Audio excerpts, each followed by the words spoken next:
I'm going to take 3 senior journalists who are here. Kwesi Pratt. Excellency, Mr. President. Yes.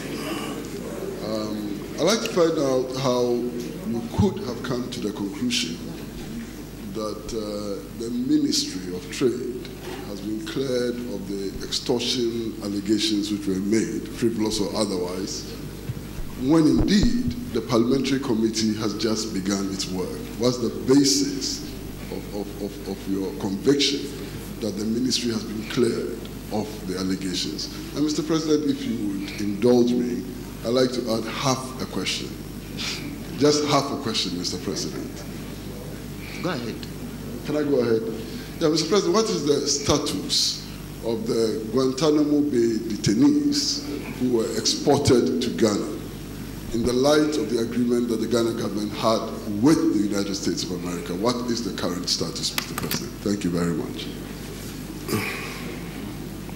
When the alleged scandal, cash for seats scandal hit,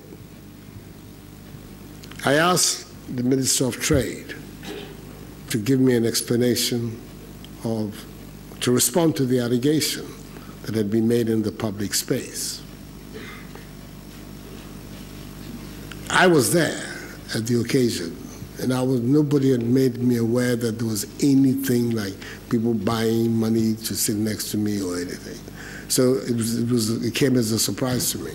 And I asked for an explanation from him, and he gave me a full account of the process that had been undertaken, the monies that had been paid, the use of the monies, and I mean, a full accounting. I looked at it, I examined it with others, and was satisfied that it had responded to the allegation that had been made.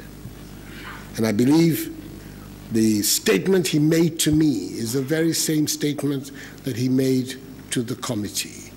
And it has been supported by virtually everybody who was involved in the organization of the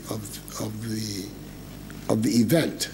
So I believe that I was on firm ground in saying to myself that yes, an allegation has been made, it has been looked into, queries that I put on the matter have been responded to, and I'm satisfied with the quality of the responses that I have got. The fact that there is a public inquiry in it, in itself, to me, does not shake my own conviction that there was nothing untoward had taken place. And that is the reason why I took the position that I did. I took that position before the inquiry was launched. At the time when the parliamentary process was going on, there was a lot of talk about the procedures that the minority had taken, or defects in it and flaws in it and everything. But at the end of the day, I supported the decision taken by the Speaker that come what may, the inquiry should be launched so that there can be no question that anybody is attempting to cover up anything. And people can see in the bright light of day there on television exactly what took place and make up for themselves their own mind whether or not something had gone wrong. And I believe that that is the way we should go in this country. It's the second time it has happened, as I say. In the years before, every effort to get government to crank up the parliamentary machinery, to investigate Suba, Jida, Boo, it is that, all fell flat. In some cases, the Speaker didn't even allow those motions to hit the floor, let alone to be debated. I think there's a big, big improvement on that atmosphere and the way in which some of these things are now being handled. And I'm satisfied about it. I don't have any difficulty. Get more detainees. The period is up. A decision has to be made and that decision is under active. We need to be able to say something to the Parliament when it resumes, because the period under which the agreement was brought has come to an end. We have to decide whether or not we're going to grant them permission to stay, whether we're going to make arrangements for them to go somewhere else. All those things are being actively examined as we sit.